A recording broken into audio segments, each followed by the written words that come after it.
بسم الله الرحمن الرحیم. الله هر څه نه وړاندې په دې هیله باندې چې د کرونا وایرس او د مرض څخه په امان یاستئ. لکه څرنګه چې تاسو ته معلومه ده چې د کرونا د وایرس له امله به زموږ ځینې کلاسز او یا لیکچر چې کوم دی هغه به آنلاین سیستم له لارې. په دې کې باید هڅه وشي چې زیاته مطالعه د کتاب څخه او یا همدارنګه د نورو سورسز د انټرنیټ څخه په استفادې باندې ترسره شي. راځو اف مای فاینانشل مارکیټ انسټیټیوشن زموږ یو سبجیکټ دی، یو مضمون دی د فاینانس سپیشلایزیشن لپاره، چې په دې کې به مونږ مختلف بوکس دي مونږ سره چې هغه فالو کوو.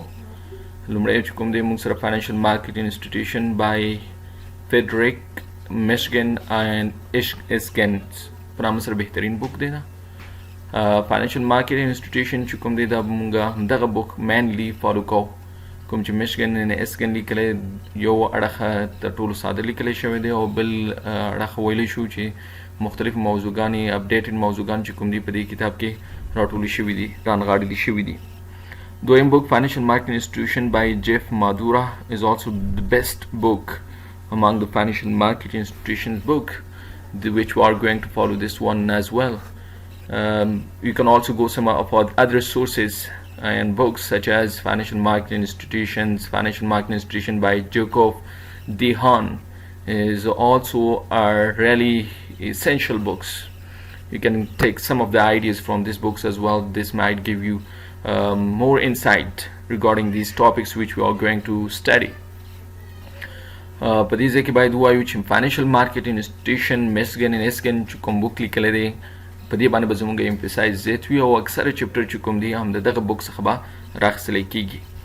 زموږ سلیبس چې کوم دی مختلف اړخونه لري. لومړی موږ فاینانشل مارکیټ پیژنو، فاینانشل انسټیټیوشنز او د دوی فنکشنز باندې خبره کوو چې د دوی وظایف او دندې څه دي او د یو هیواد په اقتصادي وده کې څه مهم رول او څه اړخونه لري. همدې سیټ باندې فاینانشل سیستم، د دې فنکشنز او فاینانشل سټرکچر چې څه ډول ساختمان لري، فاینانشل انټرمیډریز او د دې په مورل هزارډ ایډورس سلیکشن باندې هم خبره په دویم لیکچر کې ترسره کوو. فارین ایکسچینج مارکیټ به په دې کې ډسکس کوو. What do you mean by foreign exchange market and how foreign exchange market operates? Secondly, we are going to discuss some of the factors that might affect your exchange rates. That might be discussed in short term and as well as long term. فارین ایکسچینج مارکیټ باندې به خبر کوو. په فارین ایکسچینج مارکیټ کې مونږ وایو چې څه ډول دوی خپل اپریشن چې کوم دی مخ پر وړاندې وړي. دویمه خبره په دې کې دا مهمه ده چې فارین ایکسچینج مارکیټ کې کوم فاکتورونه او عامل دي چې هغه کولی چې زموږ په اسعارو باندې اغېز او تاثیر پرې باسي. ټول هغه عوامل او عملونه به په دې چپټر کې مونږ رانغاړو. څلورم برخه یې ګولز اینډ کنډکټ مانیټري پالیسي. مانیټري پالیسي د یو هیواد یو ځانګړی سیاست دی چې د هیواد ټول اړخونه د پولي سیاست له لارې چې کوم دی پولي هغه د دغه سیاست له لارې کنټرول او نظارت لاندې راولي. افغانستان بانک تر ټولو بهترین مثال دی. ټولو هیوادونو مرکزي بانکونه چې کوم دي د مانیټري پالیسي او یا د پولي سیاست له لارې خپلو پیسو عرضه راټیټوي او همدارنګه لوړوي.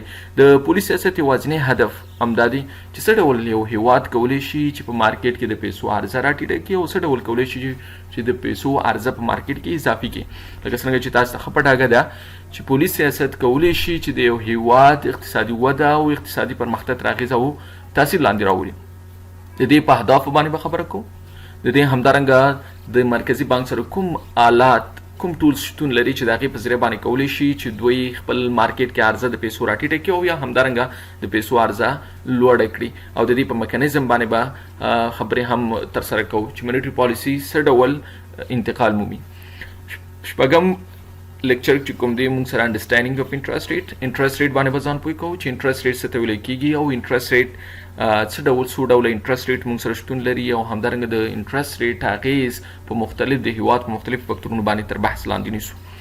انټرست ریټ مینلی ډیریویټیو مارکیټ چې کوم دی هم په یو اقتصادي نظام کې تر ټولو مهم اړخ دی.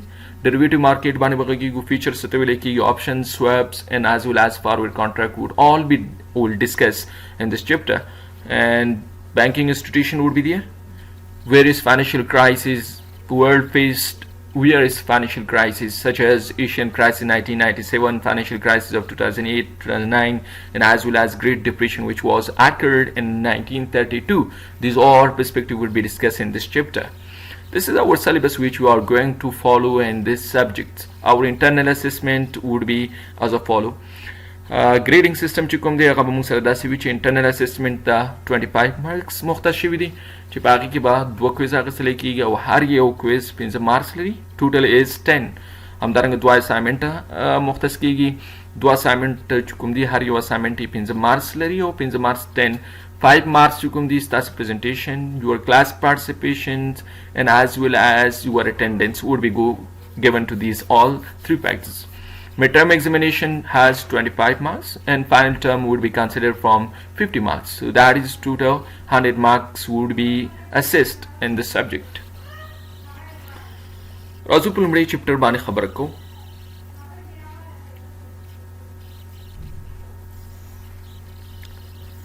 Financial market institutions, as we already discussed, that we are going to mainly follow this book of Michigan and Higgins. That is Financial Market Institutions. Really reliable, the most easiest book for reading is this. I kindly request all of the students to go through these books chapter wisely, and you have to read 3 times at least in order to grab some of the points which we are going to discuss in the slides. That is a necessary point to be elaborated here. Now let us discuss what do you mean by financial marketing institutions. First of all, we must understand financial markets and then we will come to financial institutions. Some of the scholars believe that there is no distinction between financial market and financial institution, but while some of them believe that there is a bit difference between the 2 terms, financial market and financial institutions. First of all, we must define what does financial market means. Financial market, as you see, that financial market are those market that transfer funds from those who have surplus funds to those who have shortage of funds, who face deficit of funds. This is known as financial markets and shortly. Financial marketونه ټول هغه مارکیټونه چې په یو اقتصادي نظام کې د هغه اشخاصو څخه چې د زیاتې پیسې لري انتقالي هغه اشخاصو ته چې د پیسو له کمښت او کمبود سره مخ دي. یعنې په دې معنا باندې که چیرې یو داسې شخص وي چې 50 بلین ډالر لري خو انویسټمنټ اپورچونټیز نه لري چې تر څو پورې دغه 50 بلین ډالر راواخلي او یو پانګونه ترسره کړي. خو له بل اړخه بي یو داسې شخص دی چې انویسټمنټ اپورچونټیز لري خو ولې نقدي پیسې نه لري. د پانګونې لپاره ورسره کاپیټل سرمایه نشته لري چې تر څو پورې دغه سرمایه راواخلي او دغه انویسټمنټ اپورچونټي څخه ګټه پورته کړي او پانګونه ترسره کړي. اوس د دې لپاره چې دغه پیسې چې په اکونومي کې د سرکولیشن نه لري پرتې دي د فاینانشل مارکیټس له لارې کولی شو چې دا مونږه اکونومي کې سرکولیټ کړو. یو داسې شخص و چې 50 بلین ډالر یې درلود. که مونږ فاینانشل مارکیټس ولرو فاینانشل مارکیټ له لارې دغه شخص کولی شي چې خپلې نقدې پیسې 50 بلین ډالر فاینانشل مارکیټس ته راوړي او دغه فاینانشل مارکیټ د یو داسې شخص منتظر وي چې تر څو پورې دغه پیسو ته اړتیا او ضرورت لري. لایک B needs money in order to invest in some of the projects and some of the investment opportunity that he has or he hold. اوس په دې ځای کې B راځي فاینانشل مارکیټ څخه غوښتنه او تقاضا کوي چې تر څو پورې دغه 50 بلین ډالر راواخلي او په خپلې پانګونه باندې مصرف باندې ورسوي. موږ وایو چې هغه پیسې چې A سره وي او شتون یې درلود B ته د فاینانشل مارکیټس له لارې انتقال شوي. که مونږ مالی مارکیټونه ونه لرو مالی مارکیټونه شتون په هیواد کې ونه لري دغه پیسې به د خلکو او د اشخاصو په جوبونو کې پرته له کومې پانګونې ترسره کولو څخه پاتې کیږي. نو مونږ وایو چې دغه پیسې چې ستاسې په جوبونو کې او ستاسې په کورونو کې پاتې شوي دي it doesn't have any rules in economic situation and economic growth. It doesn't contribute to your economic growth, your economic development.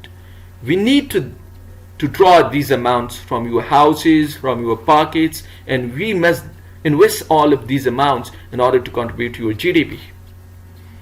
اوس مالی مارکیټونه هغه مارکیټونه دي چې د هغې له لارې تا پیسې راواغېستلې هغه اشخاصو ته انتقال کړي کوم اشخاصو چې د پیسو له کمبود سره مخ که چیرې موږ مالي مارکیټ نه درلودلی سره به دغه پیسې په خپل کور او خپل جب کې پاتې شوی وي، نه به په اکانومي کې سرکولیټ شوی وي، نه به جی ډي پي کې کوم کانټریبیوشن راغلی وي. نو اکنامک گروث وډ انهانس، نو اکنامک ډیولپمنټ وډ بي دیئر. اوس دا ټول هغه فکتورونه دي چې اقتصادي وضعیت تر شا پاتې کوي. دغه پیسې چې د A څخه B شخص ته انتقال شوي د مالي مارکیټونو لارې انتقال شوي. مالي مارکیټونه د یو هیواد په اقتصادي وده کې مهم رول لري، اقتصادي پرمختګ کې مهم رول ادا کوي. که چیرې موږ مالي مارکیټونه نه وای درلودلی، دغه مالي مارکیټونه دغه پیسې چې A سره کومې پیسې پاتې دي د به نشو کولی چې دغه پیسې په اکانومي کې سرکولیټ کړي او د هیواد اقتصادي وده او پرمختګ کې اضافه رامنځته کړي. په دې اساس موږ وایو چې مالي مارکیټونه هغه مارکیټونه دي چې د هغه اشخاصو چې د پیسو زیات کمبود سره مخ دي هغه اشخاصو څخه ترلاسه کړي چې زیاتې پیسې لري خو ولې د انویسټمنټ اپورچونیټیز نه لري. پرته د مالي مارکیټونو څخه به دا ډېره ستونزمنه وي چې A شخص B شخص ته پیسې ورکړي. ډېر لاملونه، یو له هغې دوو څخه، یو له دغه ټولو لاملونو څخه دوه لامله دا دي. یوې A نشي کولی چې په B شخص باندې اعتماد وي، باور ولري. دویمه خبره په دې ځای کې دا ده چې A شخص په دې کې لټه کې باید وي چې تر څو پر یو داسې شخص پیدا کړي چې دغه $50 billion ته اړتیا او ضرورت لري. That would be quite difficult in order to search, in order to find such a person. دا یو ډېره ستونزمنه خبره ده چې A د یو داسې شخص پیدا کړي چې $50 billion ته اړتیا او ضرورت ولري. So there would be some complexity would be there in channeling these funds. نو موږ وایو چې دغه پیسو په انتقال کې ځینې خنډونه شتون لري چې هغه موږ دې ته نه پرېږدي چې تر څو پورې پرته له مالي مارکیټونو څخه د پیسو انتقال سبب ومومي. نو په ټولو کې ویلی شو چې مالي مارکیټونه هغه مارکیټونه دي چې د یو شخص څخه پیسې راخلي هغه اشخاصو ته انتقالوي چې د پیسو د کمبود سره مخ دي. تر ټولو بهترین مثال یې بانډ اینډ سټاک مارکیټس دي. Bond and stock markets are those markets that transfer and channeling fund from surplus sector to the deficit sector of the economy. Bond او stock marketونه هغه مارکیټونه دي چې د هغه اشخاصو څخه پیسې راخلي چې د پیسو له کمبود څخه هغه اشخاصو څخه پیسې راخلي چې زیاتې پیسې لري او د پانګونې اپورچونیټیز نشته ورسره هغه اشخاصو ته انتقالوي چې د پیسو د کمبود سره مخ وي. Bond market and stock market will discuss later on. په دې باندې وروسته بحث کوو چې بانډ مارکیټ څه ته ویل کېږي او سټاک مارکیټ چې یو د مالي مارکیټونو مثال څخه دی. درېیمه خبره کوي these are necessary to enhance economic efficiency. Definitely financial market as we before discussed it play a vital role in economic growth. What do you mean by economic efficiency? Economic efficiency means production at minimum cost is known as economic efficiency. څه ډول کولی شو چې دغه اکنامک افیشنسي ترلاسه کړو؟ اکنامک افیشنسي په دې معنا باندې چې زیات نه زیات تولیدات اعظمي حد پورې تولیدات په کمو منابعو باندې ترسره شي، په کم لګښت او مصارفو باندې ترسره شي. That is known as economic efficiency. دغه اکنامک افیشنسي موږ کولی شو چې د مالي مارکیټونو له لارې ترلاسه کړو. How؟ هغه پیسې چې A سره $50 billion وي B شخص ته د مالي مارکیټونو له لارې انتقال شوي. B شخص دغه پیسې راخلي او پانګونې ته سپاري. کله چې په دې باندې پانګونه کوي نو زموږ د تولیداتو مقدار او کچه لوړیږي. مقدار او د کچې لوړېدلو سره به definitely it would enhance your GDP. ستا GDP کې چې کوم دی اضافه رامنځته کوي. How؟ We know GDP is actually your consumption and production inside your country. This is your production. And GDP is actually representing your economic growth, your economic development. Most of the scholars believe that this is the standardized measure of economic growth of the country. In order to measure economic development and economic growth, we have to go for GDP. خو ځینې بیا هم شته علما چې هغوی کریتیک په GDP باندې کوي چې GDP یو اساسي معیار نه دی چې د هغې له لارې موږ وکولی شو د یو هېواد اقتصادي پرمختګ او اقتصادي وده ورباندې اندازه کړو. اوس دې له امله ویو چې دغه $50 billion چې کوم B شخص ته انتقال شوي او B شخص په دې باندې پانګونه ترسره کوي د تولیداتو مقدار او کچه ورسره لوړیږي او کله چې د تولیداتو مقدار او کچه ورسره لوړه شي دا به په دې معنی وي چې your GDP would rise. ستاسې GDP او د هېواد ناخالص کورني تولیدات چې کوم دی د هغه لوړیږي ځکه چې دغه ناخالص کورني تولیدات ستا د تولیداتو شمیر ستا د هېواد دننه راپورته کوي. نو کله چې زموږ GDP لوړه شي د GDP لوړېدلو سره به ستا اکنامک گروث راځي. او اکونومیک گروث راتګ سره به اکونومیک افیشنسي مونږ ترلاسه کوو. اوس په دې ځای کې اکونومیک افیشنسي کوم ځای کې شوه؟ اکونومیک افیشنسي مونږ سره دغه پیسې چې 50 بلین چې ستاسې په کورونو او جیبونو کې پاتې شوي هغه په اکونومي کې سرکولیټ شوې، اکونومي ته راغللي، اکونومي کې د هغې څخه اعظمي استفاده او د هغې څخه استفاده وشوله، تولیدات ترسره شول. This is known as economic efficiency. خو که چیرې دغه پیسې زموږ په جیبونو کې او په کورونو کې پاتې شوې وي او په دې باندې مونږ پانګونه ترسره کړې نه وي، د تولیداتو مقدار او کچه مونږ ورسره لوړه کړې نه وي، نو په دې اساس زمون په اکونومي کې به دغه پیسې هیڅ ډول اقتصادي وده او پرمختګ رامنځته کړی نه وي. موږ به اکونومیک افیشنسي ترلاسه کړی نه وي. اقتصادي موثروالی موږ هغه وخت ترلاسه کولی شو چې کومې پیسې زموږ په جیبونو او کورونو کې پرتې دي پرته له پانګونې ترسره کولو څخه. دغه پیسې باید موږ د پانګونې ته وروسپارو او پانګونه په دې باندې ترسره کړو چې تر څو پر زموږ د تولیداتو کچه او مقدار لوړ شي، او د تولیداتو مقدار او کچه د لوړېدلو سره به definitely you will experience high economic growth, and this economic growth is gained by your economic efficiency. نو په لنډ ډول وایو چې مالي مارکیټونه د یو هیواد په اقتصادي وضعیت باندې مثبت او هم منفي اغیز درلودلی شي. هغه هیوادونه چې مالي مارکیټونه شتون نه لري د هغوی پیسې اکثره په اکونومي کې نه سرکولیټ کیږي او د اکونومي څخه لرې پاتې شوي دي. خو ولې هغه هیوادونه چې هغوی مالي مارکیټونه لري د هغوی پیسې په کافي اندازه په اکونومي کې سرکولیټ کیږي او له هغې څخه اعظمي استفاده کیږي. نو موږ وایو چې ټول هیوادونه چې فاینانشل مارکیټس لرونکي دي اکونومیک افیشنسي زیات مخ دي نظر هغه هیوادونه چې مالي مارکیټونه نه لري. او څو فاینانشل انسټیټیوشنز باندې خبرې کوو. لکه څنګه چې موږ وړاندې خبره وکړله چې financial markets and financial institutions are same. Some of the scholars believe on this point, while some others says that there is difference between financial market and financial institutions, and the difference is a big difference. A little difference exists between the two terms. The financial market or the financial institution terms لنډ ډول تفاوت دا دی چې financial market is actually the process through which we transfer funds from surplus sector to the deficit sector of the economy, while financial institutions is the location where this process is taking place. That is known as financial institutions.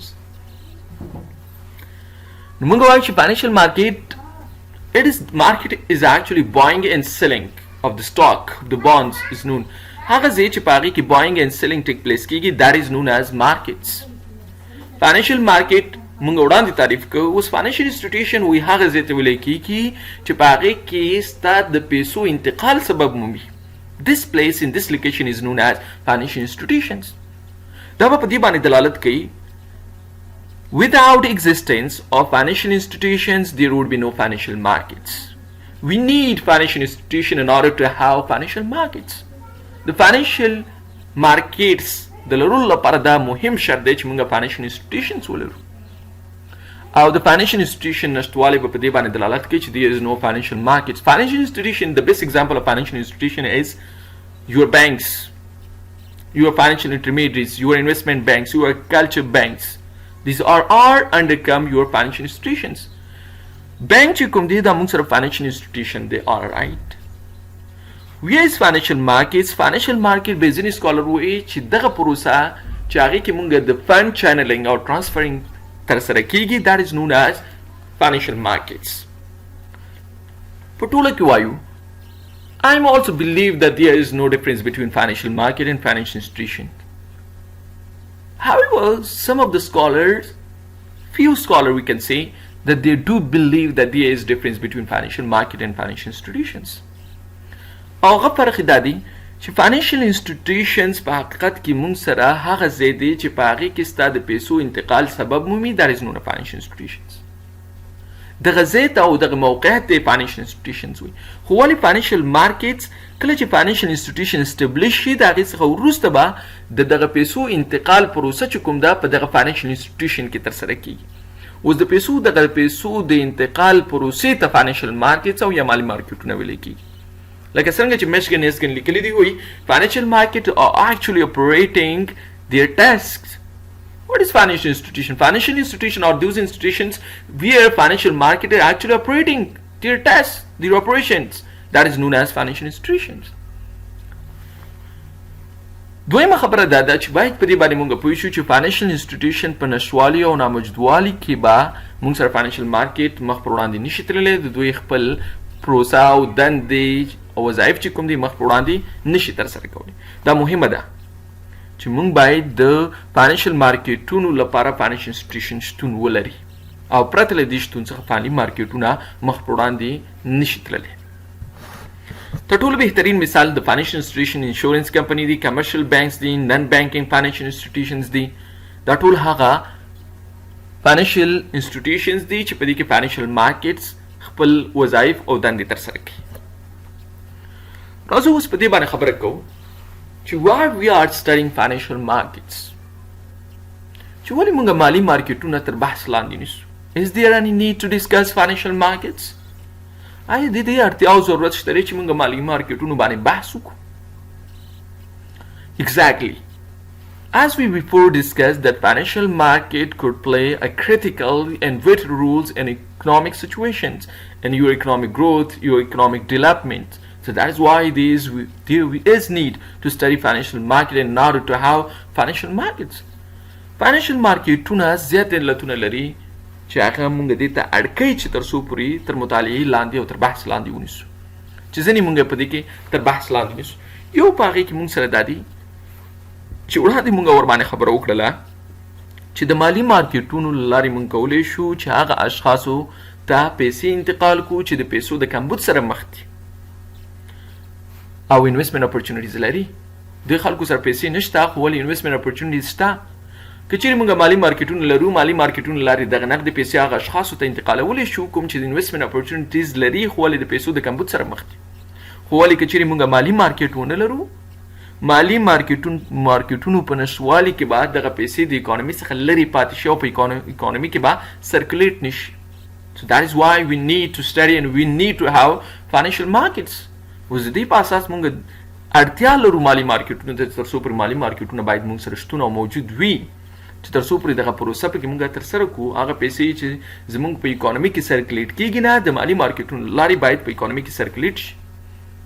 یعنې په لنډ ډول ویلی شو چې مالي مارکیټونه د پیسو په انتقال کې د یو شخص بل شخص ته مهم رول لوبوي. دویم علت مونږ سره مالي مارکیټونه د یو شخص شتمني او دارایي تر اغېز لاندې راولي. په همدې سیر باندې تجارتونه، سوداګریز اړخونه تر اغېز او تاثیر لاندې راوستلی. ټول شرکتونه د مالي مارکیټونو لاندې تر اغېز او تاثیر لاندې دي. کله چې مونږ سره دغه اشخاص، شرکتونه او د یو هیواد وړې برخې چې کوم دی تر اغېز لاندې راشي، دا به په دې معنی وي چې زموږ ټول هیواد چې کوم دی تر اغېز او تاثیر لاندې راوستلی شي او د دې لامل کېږي چې زموږ هیواد پرمختګ او اقتصادي ودې کچه راټیټه او یا هم لوړه کړي. د مثال په ډول مونږ وایو چې څه ډول کولی شي چې مالي مارکیټونه د یو شخص شتمني او دارایي تر اغېز او تاثیر لاندې راولي. وړاندې مونږ کوم مثال چې ورکړ چې $50 بلین لري. اوس دغه پیسې که چیرې سره پاتې شوی وي او د مالي مارکیټونو له لارې دغه پیسو انتقال نه وی موندلی، دا به د دې لامل شوی وی چې د کلونو دغه پیسې کې هیڅ تغییر او بدلون نه وی راغلی.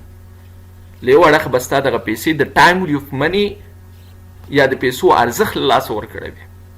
بیکاز مني هاز ټایم ویلیو. وخت په تېرېدو سره ستا پیسې چې کوم دی خپل ارزښت له لاسه ورکوي. که چیرې دغه $50 بلین چې کوم دی د 2 کالو لپاره پرته له پانګونې ترسره کولو څخه دغه پیسې له ځان سره ذخیره کړي، سپما کړي، دا به د دې لامل شي چې 2 کاله وروسته $50 بلین would not be $50 بلین. Definitely it would decline its worth, its value. خپل ارزښت چې کوم دی دا پیسې د لاسه ورکوي due to your inflation, due to your interest rates and some of the other factors there that causes to decline the worth and value of your money. نو مونږ وایو چې یو اړخه ستا 2 کاله وروسته دغه $50 بلین چې کوم دی $48 بلین به جوړ شي ډیو ټو ټایم ولیو. اوس ستا دغه $2 بلین چې کوم دی د څه له امله له لاسه ورکړل، ځکه چې دا ستا پیسې چې کوم دی ستا په اکانومي کې سرکولیټ دی نه کړلې او ځان سره د سپما کړې د 2 کالو لپاره.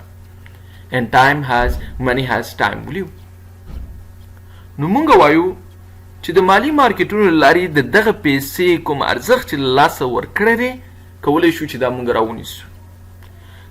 که همدا اوس 50 بلین ډالر راواخلي او د مالي مارکیټونو لارې دغه پیسې پانګونې ته وسپاري، 2 کاله وروسته د دې په ځای چې دغه پیسې خپل ورت او ارزښت له لاسه ورکړي، خپل ارزښت ترلاسه کوي، له یوه طرفه له بله طرفه تا ته ګینینګ کوي، ګټه ترلاسه کوي. 2 کاله دوران کې دغه 50 بلین ډالر باندې موږ کولی شو چې پانګونه ترسره کړو. موږ کولی شو چې په قرض او پورې ورکړو او له هغې څخه انټرست ریټ جنریټ کړو.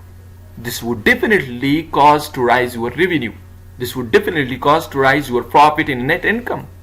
دا به د دې لامل کېږي چې ستا د پیسو کې ارزښت د لاسه کولو پر ځای هم د دې ترڅنګ ستا ګټه لوړه شي.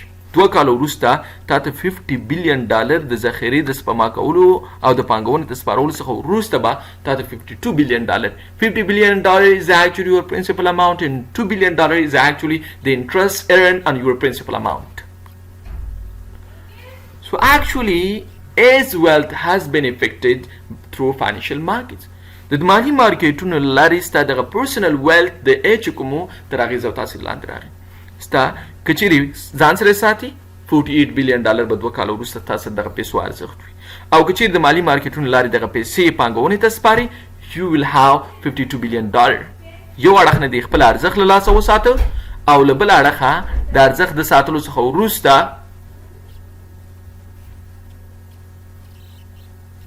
د ارزښت د ساتلو ترڅنګ د ګټه هم ترلاسه کړله. So that is why we need to study financial markets.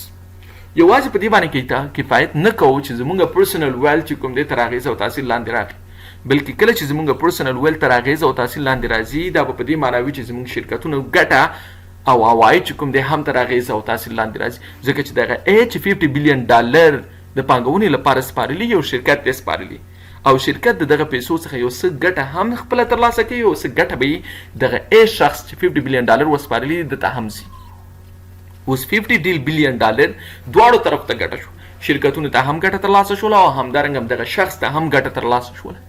نو موږ وایو چې دغه اشخاص کولی شي چې د هغوی شتمني او دارایي تر اغېز او تاثیر لاندې راشي، او د دوی دارایي او شتمني د دې لامل کېږي چې شرکتونو او عوایدو کې هم تغییر راشي. کله چې دغه اشخاصو او د شرکتونو عوایدو کې تغییر راغی په مثبت ډول، دا به په دې معنی وي چې زموږ د هیواد اقتصادي وده او اقتصادي پرمختګ کې هم اضافهوالی رامنځته کېږي. په ټوله کې ویلی شو چې مالي مارکیټونو لارې کولی شي چې یو شخص خپله دارایي او شتمني لوړه کړي.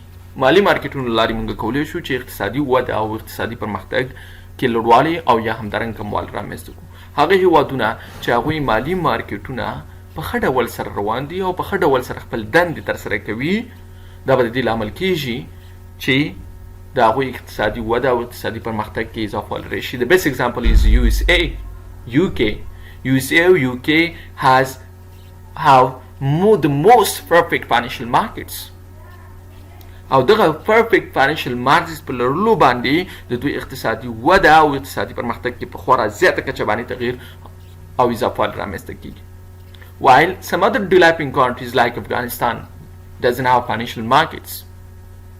اوس هغه هیوادونه چې تر شا پاتې ان third world class country کې راځي، هغه هیوادونه چې مالي مارکیټونه نه لري، مالي مارکیټونه دوی سره نشته، او د دغه مالي مارکیټونو د نشتوالي او ناموجودوالي د دې لامل کېږي چې د دوی اقتصادي وده کې خنډ جوړ شي، خنډ رامنځته کړي. په ټوله کې وایو چې مالي مارکیټونه کولی شي چې د یو شخص د یو شرکت د څومره مایکرو لیول ارګنایزیشنز کارپوریشن او ادارې دي هغه د دې لامل کېږي چې د مالي مارکیټونو لارې تر اغېز او تاثیر لاندې راشي، او کله چې دغه مایکرو لیول ارګنایزیشن او کارپوریشن تر اغېز او تاثیر لاندې راشي، دا په مجموع ډول هیواد ته کنټریبیوشن دی، د هیواد اقتصادي وده کې مهم رول لري. اقتصادي وده کې به definitely will experience a change, and that change might be decline or might be an increase.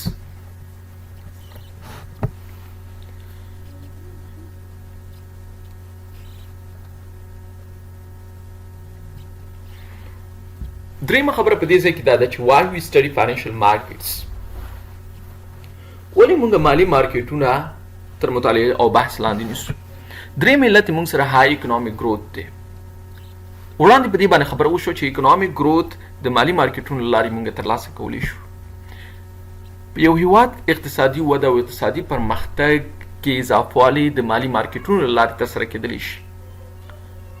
هغه پیسې چې A سره 50 بلین ډالر پرته له دې څخه چې پانګونې ته وسپاري له ځان سره کېښودلې it doesn't have any contribution to your economic growth to your GDP نو دا به هیڅ ډول contribution economic growth او GDP ته ونه لري هیڅ ډول نشي کولای چې ستا په GDP کې تغییر رامنځته کړي په مثبت ډول خو ولې مالي مارکیټونو لارې دغه A 50 بلین ډالر B شخص ته چې 50 بلین ډالر ته اړتیا لرله انتقال شوي او د دې د انتقال څخه وروسته بي دغه پیسې راخلي پانګونه ورباندې ترسره کوي زموږ تولیداتو کچه به لوړه شي مقدار کې به لوړ کړی شي او همدغه ستا GDP ده کله چې د تولیداتو مقدار د لوړیږي او د تولیداتو مقدار د راټیټیږي دا به په دې معنی وي چې د هیواد GDP لوړیږي او د هیواد GDP راټیټیږي او کله چې د هیواد GDP او GDP لوړیږي او راټیټیږي ستا economic growth would definitely decline or might increase ستا economic growth به increase کیږي او ستا economic growth چې کوم دی هغه به دې سره decline کیږي اوس که چیرې موږ غواړو چې زموږ هیواد لوړ اقتصادي وده ولري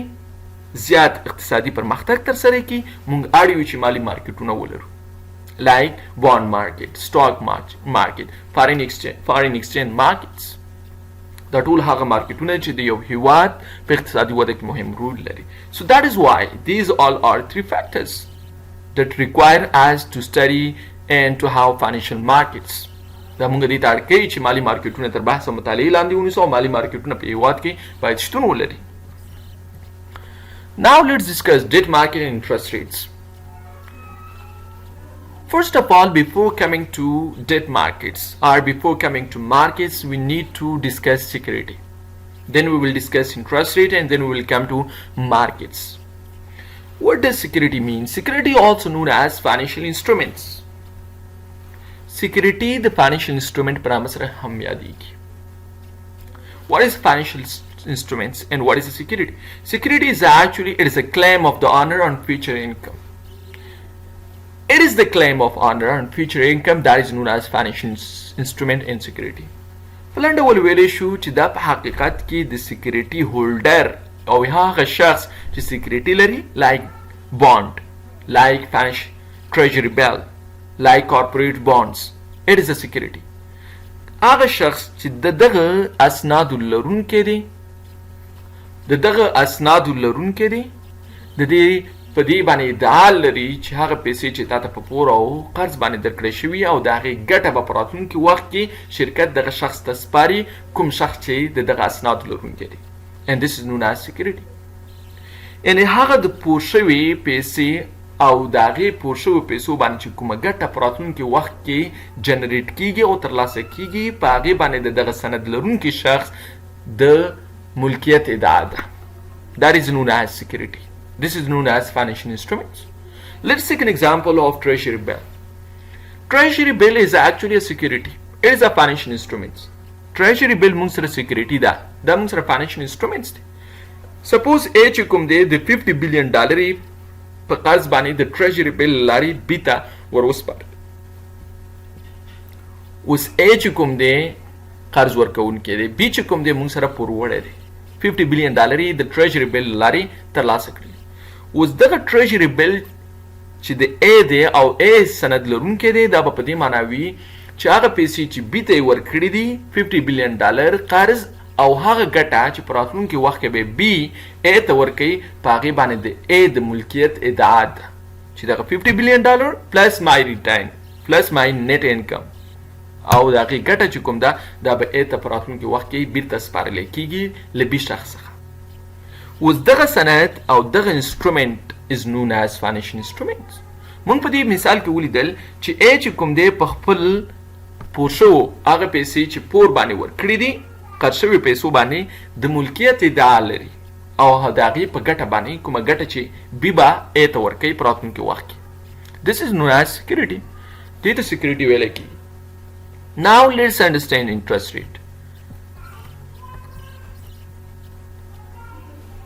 interest rate is the cost of borrowing or the price paid for the rental of funds simply we can say that interest rate is the cost of borrowing that is known as interest rate let's understand this expression that what do you mean by cost of borrowing تاسو په cost of borrowing باندې ځان پوه کوئ چې cost of borrowing په څه معنی آیا قرض شوي پیسې هم لګښت لري آیا قرض شوي پیسې چې کوم دی هم مصرف لري که چیرې A چې کوم دی دغه پیسې B ته ورکړلې 50 بلین ډالر چې کوم دی د ټریجري بل له لارې بي ته وسپارلی شوي. اوس بي دغه شخص چې کوم دی د 2 کالو لپاره په دې باندې تعهد وشولو، موافقه وشوله چې 2 کالو لپاره به دغه پیسې په 10% انټرست ریټ باندې بي ته ورکړی شوي دي. 2 کالو وروسته به په 10% انټرست ریټ پلس دغه پرنسپل اماونټ 50 بلین ډالر چې کوم دی بي به یې شخص ته سپاري. اوس په دې ځای کې موږ وایو چې 2 کاله وروسته که چیرې دغه انټرست د 10% انټرست چې کوم دی وانه غوښتلی شي په دې پیسو باندې، او A دغه 50 بلین ډالر without interest rate چې کوم دی B ته ورکړلی، چې 2 کاله وروسته به دغه پیسې B A ته سپاري. کله چې 2 کاله ووتل B دغه 50 بلین ډالر راواغېستل A ته ورکړل. اوس یو 2 کاله مخکې دغه 50 بلین ډالر خو 50 بلین ډالر ارزښت لرو، خو نن ورځ 2 کاله وروسته A ته چې کومې پیسې ورکړلی شوي it doesn't have the same worth. دا 50 بلین ډالر د 50 بلین ډالر ارزښت نه لري، ځکه چې مونږ ویلو چې time of money is there is inflation. ستا د انفلاسیون او د قیمتۍ له امله خپلې پیسې د ارزښت له لاسه ورکوي. نو مونږ وایو چې دغه 50 بلین ډالر چې A ته 2 کاله وروسته وسپارلی شولې، دغه پیسې 2 بلین ډالر په اندازه خپل ورت له لاسه ورکړی due to inflation. اوس دغه 2 بلین ډالر چې کوم دی this is your cost, this is your loss, who will bear this؟ اوس دغه 2 بلین ډالر چې A چې کوم دی 50 بلین ډالر تا ته درکړي، 2 کاله وروسته ته you are giving 48 بلین ډالر، 48 بلین ډالر ته وسپاري، چې په دې کې 50 بلین ډالر تا ته درکړي او 2 بلین ډالر چې کوم دی خپل ارزښت له لاسه ورکړي. now A has 48 بلین ډالر instead of 50 بلین ډالر. دغه 2 بلین ډالر پیسې د کوم ځای شوي؟ دغه 2 بلین ډالر چې کوم دی is actually known as cost. دې ته ویلی کېږي cost. اوس دغه کاست A باید بیر کې که B چې کوم دی پور وړی دی او د A څخه دغه پیسې اخیستې وي او په دې باندې کاروبار ترسره کړی. اوس د دې لپاره A وایي چې I need B, I require B to bear this cost. B چې کوم دی باید دغه پیسو څومره ارزښت چې له لاسه ورکړی دی دا باید B بیر کې، او B د دې په مقابل کې باید ماته خپل هغه ارزښت باندې چې کومې ارزښت باندې ما پیسې ورکړې وي 50 بلین ډالر 50 بلین ډالر باید ماته راکړي. لکه څرنګه چې دغه پیسو 2 بلین ډالر په اندازه باندې خپل ورت او خپل ارزښت له لاسه ورکړی دی، B مجبور دی چې 2 بلین ډالر په اندازه باندې A ته دغه پیسې اضافي ورکړي. 50 بلین ډالر باید ورکړي او د 50 بلین ډالر تر څنګ 2 بلین ډالر چې کوم ورت کوم کاست په دغه پیسو باندې راغلی، هغه پیسې چې ده اخیستې وي او په دغه دوران کې خپل ارزښت له لاسه ورکړی دی، that is known as your cost of borrowing. دا د cost of borrowing په نامه سره یادېږي. And this is actually known as interest rate. Interest rate is the cost of borrowing.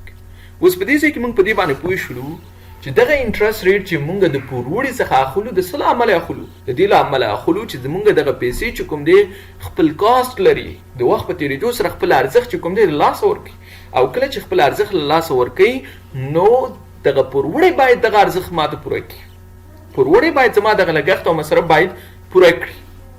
اوس په دې ځای کې چې زموږ پوروړی چې کوم دی ارزښت لاسه چې کوم تللی دی هغه پوره کوي، همدغه ارزښت پوره کولو ته او همدغه لګښت پوره کولو ته انټرست ریټ ویلی کېږي.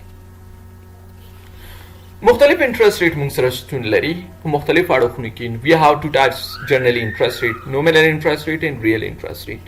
همدارنګه کار لون انټرست ریټ موږ سره شته دی. انټرست ریټ and many different types of bonds.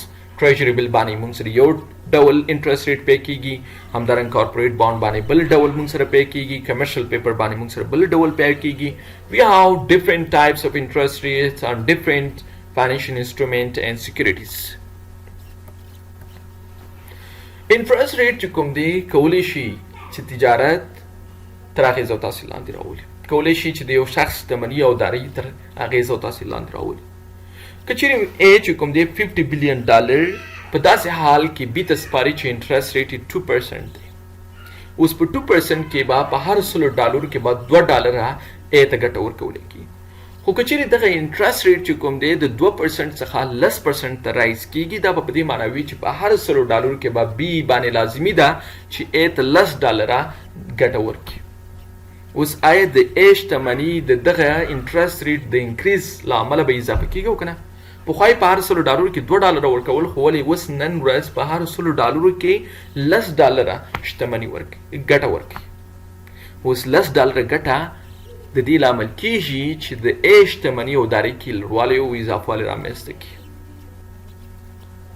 خو که چیرې دغه انټرست ریټ چې کوم دی د 10% څخه واپس 2% ته راښکته کیږي، دا به په دې معنا وي چې د ایج شتمني تر اغېز او تاثیر لاندې راغله او د هغې شتمني کې به کموالی راځي. نو موږ وایو چې انټرست ریټ کولی شي چې د بزنس شرکتونه ټول ادارات په یو هیواد کې او همدارنګه د یو شخص شتمني او دارایي تر اغېز او تاثیر لاندې راولي. کله چې موږ سره انټرست ریټ ډېر لوړ وي، انټرست ریټ ډېر لوړوالی به د دې لامل کیږي چې کاسټ اف باروینګ چې کوم دی، کاسټ اف فاینانسینګ به ډېر های وي. یعنې کله چې موږ سره 0% انټرست ریټ وي، نو بانک چې کله زه قرض د بانک څخه اخلم، د هر $100 په مقابل کې به $10 as a interest pay کوم. اوس دغه انټرست چې کوم دی دا ما سره کاسټ اف فاینانسینګ دی. What is financing? Financing is actually rearrangement of your finance, is known as a rearrangement of your equity and liabilities, is known as actually financing. اوس که چې فاینانسینګ په دې معنا باندې که چیرې زموږ شرکت د پیسو د کمښت سره مخ شي، اوس دغه پیسې د کوم څه څخه موږ فلفل کوو؟ دوه لارې لرو، یا خو به لایبلیټیز قرض او پور ترلاسه کوو، یا به د شریکانو څخه او یا شیر هولډر د جیبونو څخه پیسې راخلو او دغه کمبود چې کوم دی دا به سیټسفای کوو. او چې کله موږ له بانک څخه پور او قرض ترلاسه کوو او بانک له موږ څخه 0% انټرست ریټ په هر $100 کې غواړي، یعنې $10 باید موږ هر $100 کې ورکړو due to high interest rate. نو دلته زموږ فاینانسینګ کاسټ چې کوم دی هغه لوړ شو. You need to pay high interest rate. ستا فاینانسینګ کاسټ چې کوم دی هغه لوړ شو. خو کله چې موږ سره لو انټرست ریټ وي، په لو انټرست ریټ کې به زموږ ریټرن های وي، کاسټ اف فاینانسینګ چې کوم دی لو وي. موږ کولی شو چې باروینګ وکړو په کم انټرست ریټ باندې، په کم کاسټ باندې. 0 په ځای اوس بانک ماته وایي چې 2% موږ ته نه په هر $100 کې انټرست ریټ اخلو، نو ما باندې لازمي ده چې په هر $100 کې یوازې $2 چې کوم دی هغوی ته زه انټرست ریټ ورکړم. نو زما فاینانسینګ کاسټ چې کوم دی that is low. نو موږ وایو چې کله موږ سره های انټرست ریټ وي، بانکونه موږ څخه های انټرست ریټ غواړي. په های انټرست ریټ غوښتلو وخت کې به هغه کس چې هغه لینډر دی، یعنې خلکو ته قرض باندې پیسې ورکوي، بانک ته پیسې راوړي د دې لپاره چې تر څو پورې ډیپازټ کړي او په دې باندې پانګونه ترسره کړي. They are more encouraging, more willing to lend to the banks. په دې حالات کې به دوی اکثره پانګوال خوښ ګڼي چې په های انټرست ریټ کې بانکونو ته قرض باندې پیسې ورکړي چې تر څو پورې های انټرست ریټ دوی ته جنریټ شي. And high interest rate would lead them to high return. بل اړخه مونږ که چیرې مونږ سره خو ولې بارویر چې کوم دی په های انټرست ریټ کې به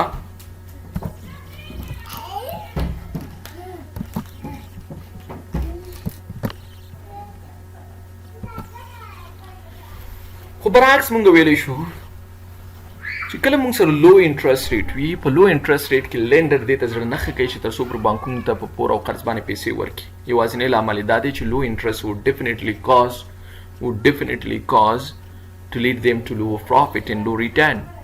نو چې کله مونږ سره لو ریټرن وي، نو په لو ریټرن کې لینډر هیڅکله هم زړه نه ښه کوي چې بانکونو ته پور او قرض ورکړي. خو ولې له بل اړخه دا باروور ته انسینټیوز دي in order to borrow from the banks. بانک څخه باید دوی قرضونه او پورونه ترلاسه کړي. نو مونږ وایو په لنډ ډول وایو چې په های انټرست ریټ کې lender has more incentives in order to deposit and gain high return, and borrower has less incentive in order to borrow from the banks because of high interest rate. خو له بل اړخ مونږ وایو چې کله مونږ سره low interest rate وي، borrower has more incentives.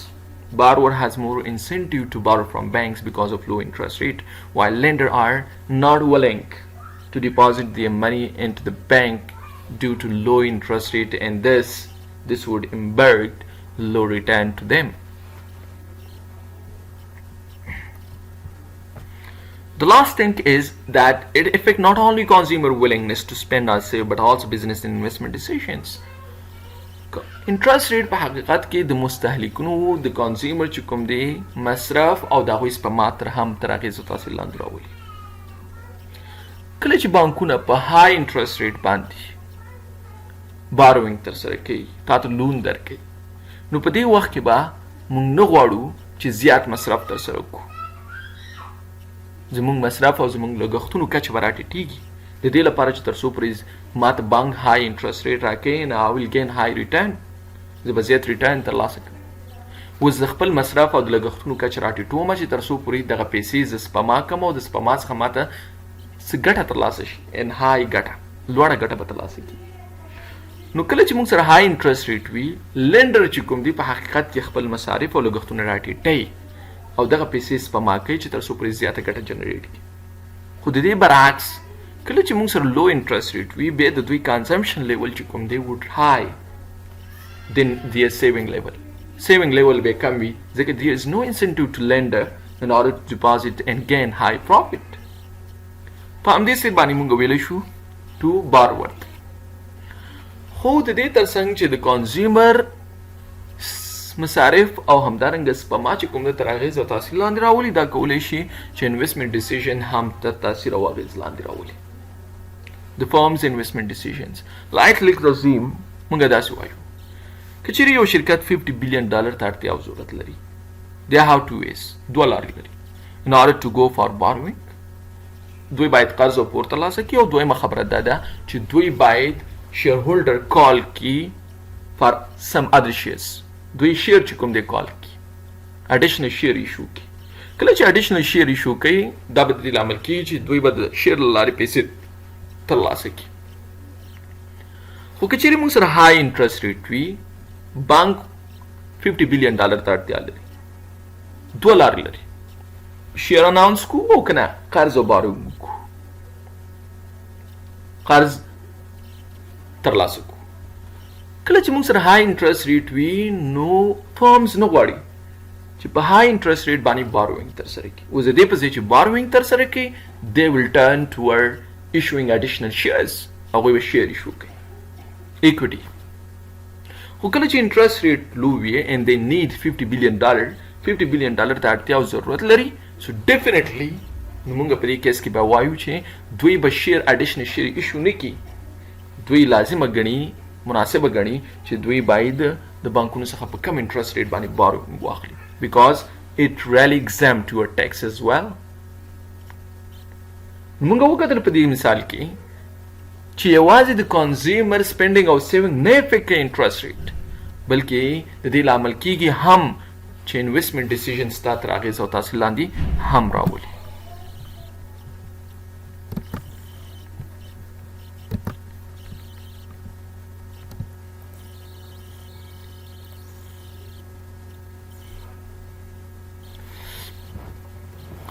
اوکې، درېیمه خبره په دې ځای کې دا ده چې انټرست ریټ might highly fluctuate over the period of time. تر ټولو مهمه خبره ده په دې باندې پوهېږو چې انټرست ریټ چې کوم دی په حقیقت کې انډیویجوالز، فرمز، کارپوریشنز، even country could be affected by this. انټرست ریټ یو داسې فیکټر دی چې د هغې له لارې شرکتونه، اشخاص، پانګوال د یو هېواد ټول اړخونه تر اغېز او تاثیر لاندې راځي. وړاندې په دې باندې بحث وکړو چې کنزیومر ډیسیژن هم افیکټ کېږي، انویسټمنټ ډیسیژن چې کوم دی هم تر اغېز او تاثیر لاندې راځي، د یو هېواد اکنامک گروت هم ورسره تر اغېز او تاثیر لاندې راځي. نو په دې اساس باندې انټرست ریټ فلکچویشن would be really dangerous and hazardous to the economic growth of the country. انټرست ریټ چې کوم دی د وخت په تېرېدو سره په دې کې زیات اپس اینډ ډاون راځي، زیات تغییر تحول راځي. ځینې وخت به انټرست ریټ چې کوم دی لوړ وي، ځینې وخت به انټرست ریټ چې کوم دی هغه موږ سره راټیټېږي، ټیټ وي، په ټیټه کچه باندې به وي. کله چې موږ سره انټرست ریټ انکریز کېږي and انټرست ریټ ډکلاین کېږي would be really difficult for investors, for business, for firms, even for exchange rate as well, because interest rate has an effect on exchange rate. نو په دې ځای کې موږ وایو چې انټرست ریټ چې کوم دی اوور د پیریډ اف ټایم ډېر چینجز په دې کې راځي، اپس اینډ ډاون راځي. او همدغه انټرست ریټ چې کوم دی د هېواد مختلف اړخونه تر اغېز او تاثیر لاندې راولي. راځو ګرافیکلی موږ دا شو کوو چې how exchange rate fluctuating, how interest rate is fluctuating, how interest rate is changing over the period of time. که دې ګراف ته موږ وګورو، په دې ګراف کې په ایکس ایکسس باندې موږ څه کلونه دي او په y axis باندې موږ سره interest rate دی په percent form کې. And this is the data of USA. Red line چې کوم دی دا موږ ته US government long term bonds represent کوي. And almost blue line light blue line چې کوم دی دا موږ ته corporate buy bonds represent کوي. او dark blue چې کوم دی دا موږ ته 3 month treasury bill represent کوي. These all are financial instruments. These are types of securities. These are financial instruments. موږ سره corporate buy bond چې کوم دی US government long term bond چې کوم دی 3 month treasury bill چې کوم دی دا موږ سره درې واړه financial instrument او securities دي. کچېرې موږ په 1950 کې وګورو treasury bill has approximately 1.5% interest rate. کچېرې موږ 1980 کې experience کو 1980 کې treasury bill باندې کوم interest rate چې پې کېږي that was at the peak تر ټولو جګ ترینه نقطه باندې پروت دی at this point. همدارنګه کچېرې موږ وګورو په 2010 کې treasury bill is approximately equal to 0.1 might be 0.2%.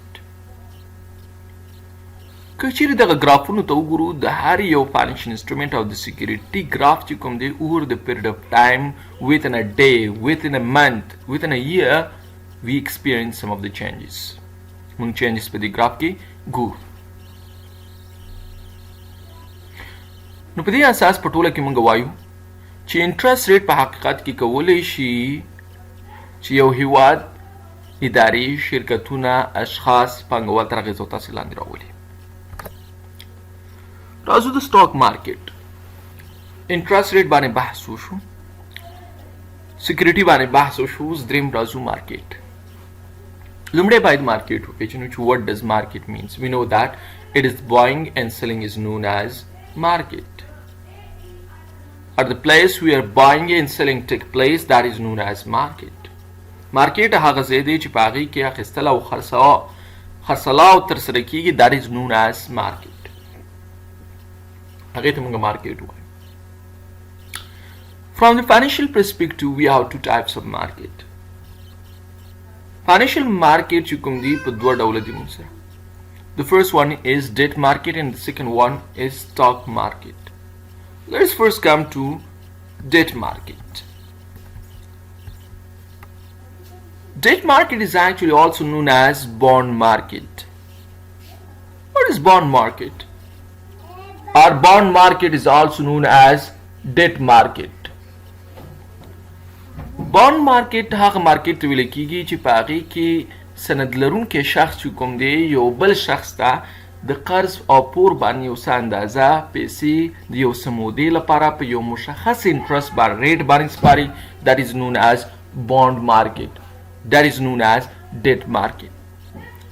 Like the best example is treasury bill. treasury bill تر ټولو غوره مثال دی.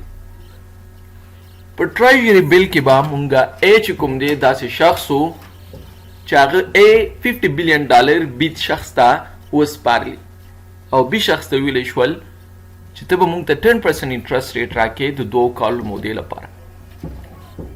اوس دغه treasury bill چې په کوم ځای کې په دې تبادله او دغه نغدو پیسو او د سند تبادله ترسره کېږي that market is actually known as bond market. هغه مارکیټ د bond market. په دې مثال کې موږ وکتل چې د دواړو پارټیانو لخوا یو مشخص اندازه پیسې چې $50 billion دي یو مشخص وخت چې 2 کاله تعین شوی دی په یو مشخص انټرست ریټ باندې بي ته ورکړی شول چې 10% دی. او دغه پیسې چې د څخه بي شخص ته ورکولی شوي that is actually on borrowing. دغه پیسې په borrowing د قرض او پور باندې ورکړی شوي دي او دغه سند لرونکی شخص یوازې په خپل پور شوو پیسو باندې د ملکیت ادعا لري. دا په دې معنی نه وي چې دغه شخص چې کوم دی بي شخص ته کومې پیسې او یا بي شرکت ته کومې پیسې ورکړي دي د هغې په ملکیت کې د شرکت په ملکیت کې او یا شیر هولډر جوړیږي نه. یوازې دغه شخص په خپل پور شوو پیسو باندې ادعا د ملکیت لري. یوازې دغه شخص په خپل پور شوو پیسو په هغې باندې چې کومه ګټه ده په هغې باندې ادعا لري and that's it.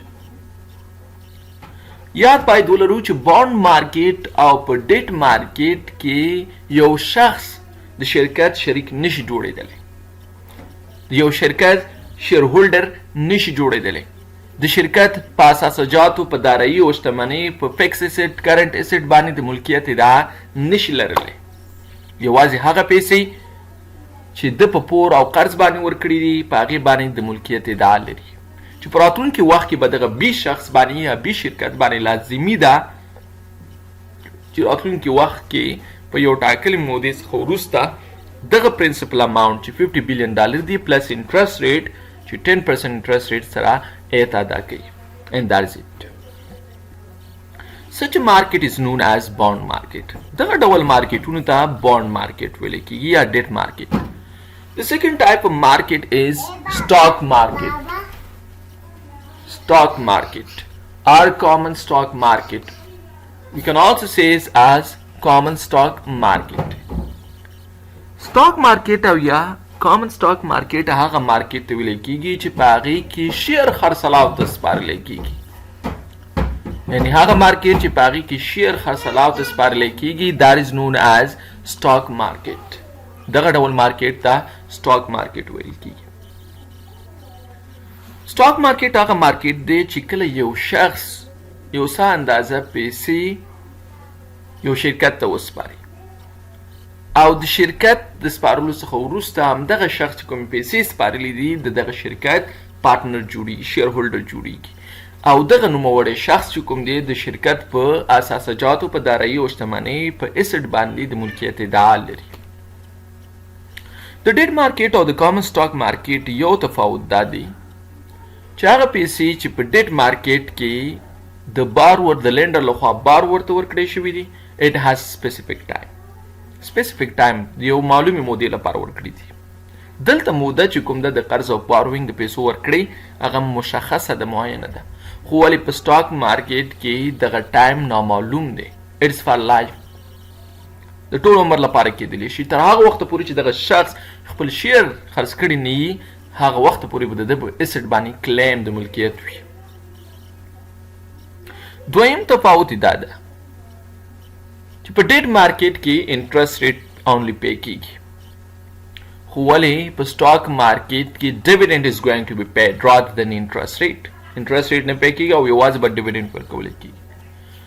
په بانډ مارکیټ کې یا په ډیټ مارکیټ کې انټرست ریټ از سپیسیفک، پروفیټ از سپیسیفک، while in stock market the profit is not specific. This might fluctuate according to or corresponding to the profit generated by the firm. په سټاک مارکیټ کې موږ سره ډیویډنډ یا ګټه چې کوم د هغه مشخصه نه ده. کیدای شي چې یو کال کې یو شیر هولډر ته $10 ګټه ورکړلی شي، ممکن بل کال کې ورته $1,000 ګټه ورکړی شي، ممکن بل کال کې ورته $1,000 ګټه ورکړی شي، خو دغه ګټه توزیع چې کوم دا به د شرکت په پروفیټ باندې ډیپینډ کوي. How much profit is generated by the firm. کچېرې پروفیټ زیات جنریټ شوی نو زیات ډیویډنډ به شرکتونه پے کوي، او کچېرې پروفیټ کم جنریټ شوی نو کم ډیویډنډ به پے کېږي. So this is known as common stock, and this is actually the distinction between common stock and debt market. د debt market او د stock market ترمنځ عمده تفاوتونه دي، فرقونه دي. یو فرق په هغې کې دا دی چې وړاندې موږ ویلي په ډیټ مارکیټ کې ډیټ هولډر چې کوم دی هغه یوازې او یوازې دغه پیسو باندې ادعا د ملکیت لري، کوم چې پور ورکړی شوی دی.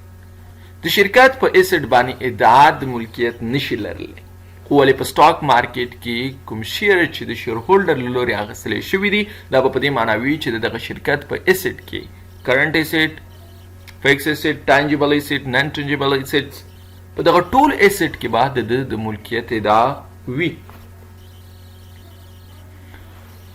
موږ سره کامن سټاک چې کوم دی دا په دوه ډوله دی. The first one is known common stock and the second one is known as preferred stock. Let's first discuss common stock. لومړی راځو common stock باندې بحث کوو. common stock هغه سټاک دی چې په هغې کې به هغه سټاک ته ویلی کېږي چې شیر هولډر is a residual claimant. دا شیر هولډر چې کوم دی ریزیډول کلایمنټ دی. ریزیډول کلایمنټ په دې معنا باندې چې کله پروفیټ جنریټ شي، فرم پروفیټ جنریټ د پروفیټ جنریشن نو وروسته به لومړی شرکت چې کوم دی خپل پور او قرضونه خلاصوي. د پور او د قرضونو خلاصولو څخه وروسته په دویم پړاو کې پریفر سټاک هولډر چې کوم دی هغوی ته به ډیویډنډ پی کیږي او د ډیویډنډ پی کېدلو نه وروسته چې څه پاتې شوي وي کوم اماونټ چې د پروفیټ نه پاتې شو they might go to return earning or might distribute it among common shareholders. اوس هغه پیسې چې د قرض او د پور همدارنګه د پریفر سټاک هولډر څخه وروسته پاتې شوي دي هغه کېدای شي شیر هولډر ته کامن شیر هولډر ته توزیع شي. کامن سټاک هولډر چې کوم دي د دوی ډیویډنډ چې کوم دی از ناٹ فکسډ. ډیویډنډ فکس نه دی په دې معنی چې کله پروفیټ ګین شي پروفیټ د ګین کېدلو څخه وروسته به بورډ اف ډایرکټر چې کوم دی خپل پروفیټ ته ګوري او د پروفیټ نه وروسته به فیصله کیږي چې how much dividend should be paid to shareholder. کېدای شي چې یو کال کې ورته $10,000 ورکړی شي، کېدای شي بالکل ورنه کړلی شي، کېدای شي چې 3 کالو لپاره ورنه کړلی شي. پاکستان سټاک ایکسچینج کې اکثره کارپوریشن داسې شته چې د 10 کالو لپاره هم ډیویډنډ نه دی پی کړی to common stockholders, to common shareholders. نو په دې اساس موږ وایو چې common stockholder چې کوم دي دوی ته به ګټه د پروفیټ مطابق توزیع کیږي. څومره پروفیټ چې شوی وي د هغه پروفیټ په اساس به دوی ته ګټه توزیع کیږي. خو له بل اړخه common stockholder چې کوم دي د دوی ډیویډنډ فکس نشو. بل اړخ موږ دا وایو که چیرې یو څوک کامن سټاک هولډر لري او کامن شیر هولډر دی او تیر 2-3 کلونو کې دوی ته ګټه توزیع نشوله نو هغه ګټه به د راتلونکو کالو لپاره نه ورکولی کېږي. آن د سپاټ کوم کال کې چې ګټه وشوله او ډیویډنډ اناونس شو هغه ډیویډنډ به ورکولی کېږي and that is it. پریفر سټاک هولډر هغه سټاک هولډر دی چې د ډیټ د قرضونو او د پورونو د ادا کولو نه وروسته مستقیما دوی ته ډیویډنډ ورکولی کېږي. کله چې یو شرکت پروفیټ جنریټ کوي او پروفیټ جنریټ کول نو وروسته خپل باروینګ قرضونه خلاص کړي پورونه خلاص کړي د دې څخه وروسته د پورونو او د قرضونو د خلاصولو نو وروسته به مستقیما ډول پریفر سټاک هولډر ته چې کوم دی ډیویډنډ پی کیږي. بیفور کامن سټاک هولډر د کامن سټاک هولډر نو وروسته مخکې چې کوم دی ډیویډنډ دوی ته پی کیږي. د پریفر سټاک هولډر هغه سټاک هولډر دی چې their dividend is fixed. د دوی ډیویډنډ چې کوم دی فکس دی irrespective of their profit پورې تړاو نه لري. که شرکت $10 راګټه کوي، که شرکت $100 راګټه کوي، $50 راګټه کوي، خو دوی ته هغه فکس اندازه ډیویډنډ چې کوم دی ورکولی کېږي and that is actually might be 10%. کېدای شي $2,000 ورکړی شي که چې کوم دی پریفر سټاک هولډر دی. یو کال لپاره شرکت ګټه وکړي نو ته به $2,000 ګټه ورکولی کېږي. که شرکت $50 بلین ګټه کړې وي، که شرکت $1 بلین ګټه کړې وي، که شرکت $20 بلین چې کوم دی ګټه کړې وي irrespective of their profit. خو ولې که چیرې د تیرو کلونو کې شرکت ګټه ترلاسه نه کړله په دې باندې ونه توانه چې ګټه ترلاسه کړي ډیویډنډ اناونس نه کړ. پریفر سټاک هولډر ته د ټولو تیرو کلونو لپاره چې ګټه دوی ترلاسه کړې نه ده او د راتلونکي کال لپاره کې شرکت ګټه وکړي د تیرو کلونو لپاره به ډیویډنډ یو ځایي دغه کال کې پریفر سټاک هولډر ته پی کېږي. مثال په ډول په 2001 کال کې شرکت ګټه ونه کړله ډیویډنډ یې ورنه کړ. په 2002 کال کې شرکت ګټه ونه کړله ډیویډنډ پی نه کړ. په 2003 کال کې شرکت $100,000 ګټه وکړله چې په دې کې چې کوم دی پریفر سټاک هولډر او په هر یو کال کې ډیویډنډ د راتلو فکس ډیویډنډ $2,000 باید پیش. اوس په دغه 2003 کال کې چې شرکت کومه ګټه کړې ده دغه د تیرو 2 کلونو ګټه به جمع کیږي په 3 کال به ورکولی کیږي. 2003 کال کې د 2001 کال ګټه $2,000 جمع دی، 2002 کال $2,000 جمع دا د $4,000 او 2003 کال کې به هم ورکولی کیږي $2,000 that is $6,000. The total amount is equal to $6,000. نو $6,000 چې کوم دی دوی ته به ګټه پریفر سټاک هولډر ته ګټه توزیع کیږي. د کامن سټاک هولډر او د پریفر سټاک هولډر ترمنځ عمده تفاوت چې کوم دی هغه دا دی. Common stockholder are residual claimant while preferred stockholder are not residual claimant. دویم common stockholder their dividend to common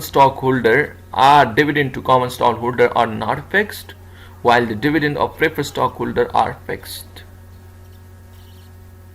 Third, درېمه خبره common stockholder ته چې کوم دی ډیویډند که پې نشي د تیرو کلونو په اساس ګټه ونه شوله شرکت ډیویډند پې نه کړو نو راتلونکي کال لپاره به هغه ورسره نه جمع کیږي خو ولې preferred stockholder ته به د تیرو کلونو ګټه جمع کیږي ډیویډند به جمع کیږي او په هغه کال کې ورکولی کیږي چې کله شرکت ګټه ترلاسه کړي. Issuing stock and selling it to the public is a way of corporation to raise funds to finance their activities. Data او common stock market لري دغه شرکتونه کولی شي چې پور او قرض ترلاسه کړي. شرکتونه کولی شي چې شیر ایشو کړي او دغه شیر د ایشو کولو څخه وروسته څه اندازه پیسې نقدي لاسته راوړي in order to finance their activities چې تر څو پر خپل daily operating activities چې کوم دي هغه satisfy کړي. This is what all about common stock, our common stock market and debt market. We will later on discuss about preferred stock. We have two types of preferred stock, cumulative and non-cumulative, which we are going to discuss in next lecture. Wassalamu alaikum wa rahmatullahi wa barakatuh.